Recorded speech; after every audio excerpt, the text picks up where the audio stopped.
Apa sebenarnya penyebab kematian Bribka Arfan Saragih dibunuh atau bunuh diri? Terkait dugaan kejanggalan kasus kematian Bribka Arfan Saragih, kita akan membahasnya lebih lanjut dengan Ketua Indonesia Police Watch, Sugeng Teguh Santoso. Selamat malam, Pak Sugeng. Selamat malam, Mbak Anissa. Selamat malam. Pak Sugeng, sejauh ini pendalaman IPW seperti apa, Pak, terkait kasus ini?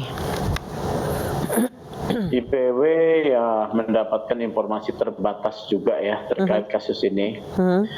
Tapi penting adalah IPW mendorong Polri, khususnya Polda Sumatera Utara, transparan ya. Ada dua kasus yang terpisah, yaitu kasus dugaan penggelapan uang pajak kendaraan, itu harus didalami, dan yang kedua kasus matinya Bribka AS. Saya katakan matinya Bribka AS. Nah, mati ini kan harus didalami, mati karena bunuh diri atau dia ada pihak ketiga yang menghilangkan nyawa daripada Bribka Arfan Saragih. Ada dua hal nih yang harus menjadi perhatiannya. Penyelidikan secara transparan menggunakan penyelidikan secara scientific criminal investigasi dan juga transparansi kepada publik. Ada dua poin penting ini. Satu, penggunaan sianida sebagai pola bunuh diri, ya. Penggunaan sianida sebagai pola sebagai modus bunuh diri. Kemudian yang kedua adalah mengenai alat komunikasi dari almarhum Bribka Arfan Saragih yang sudah disita. Nah, ini dua penting nih ya. Kalau di dalam satu proses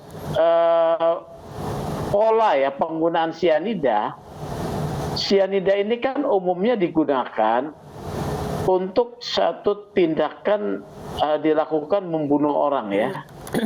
Seperti kasus yang di mana, yang di dukun penggandaan uang.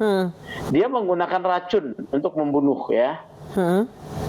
Kemudian kasus Mirna juga menggunakan racun untuk membunuh ya.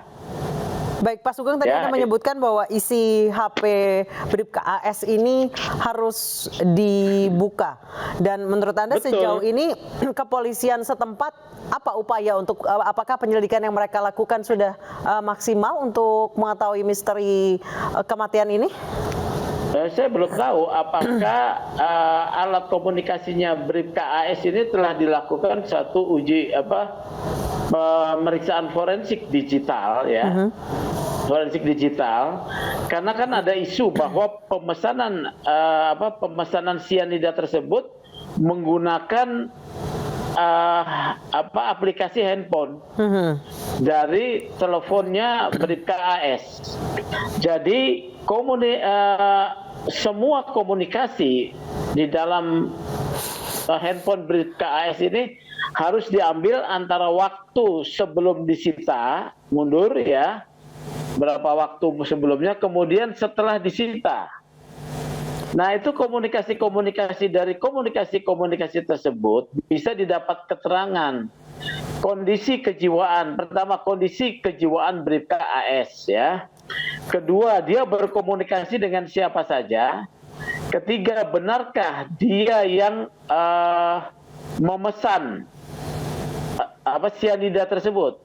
Karena berdasarkan informasi dari pihak keluarga, sianida tersebut diterima di Polres Pangururan pada malam hari, ya.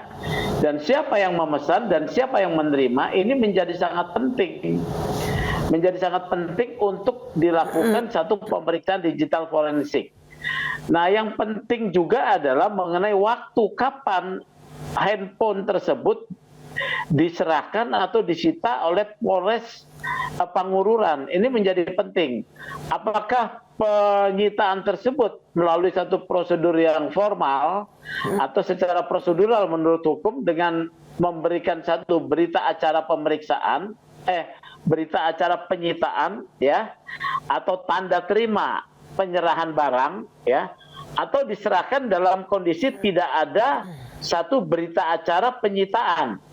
Ini juga penting karena kan penyerahan tersebut itu ada kaitannya ketika ada pengaduan soal penggelapan pajak yang dilakukan oleh terduga saudara almarhum Bribka AS, ya, itu bagian dari pemeriksaan waktu itu. Jadi prosedur-prosedur ini juga harus didalami untuk mengetahui apakah tindakan Polres Pangururan ya, Polres Samosir ya, itu sesuai prosedur atau tidak ketika memeriksa dugaan penggelapan pajak. Nah, supaya terlihat gitu ya. Sejauh ini masyarakat hanya fokus ke misteri kematian Bribka AS. Namun terkait Itu penggelapan pajak kendaraan ini sedikit terlupakan. Itu berkaitan. Kalau jadi disitanya HP tersebut itu dalam kaitan pengusutan dugaan penggelapan pajak disitanya. Dari HP tersebut juga berdasarkan informasi dari pihak keluarga melalui pengacaranya, ada pemesanan sianida. Jadi titik tolaknya itu ada di dalam komunikasi HP. Jadi ini yang harus didalami oleh Polda Sumatera Utara. Kalau dari penjelasan Kapolda yang memerintahkan dilakukan pemeriksaan secara komprehensif, menurut saya itu sudah tepat ya, karena rentang kendali ya, rentang kewenangan kalau oleh Polda Sumatera Utara itu menjadi lebih objektif pemeriksaannya. Oleh karena ini penting sekali menurut IPW dilakukan forensik digital terkait dengan alat komunikasi Bribka AS. Baik, terima kasih Pak Sugeng Teguh Santoso telah bergabung bersama kami di News Prime. Selamat malam Pak.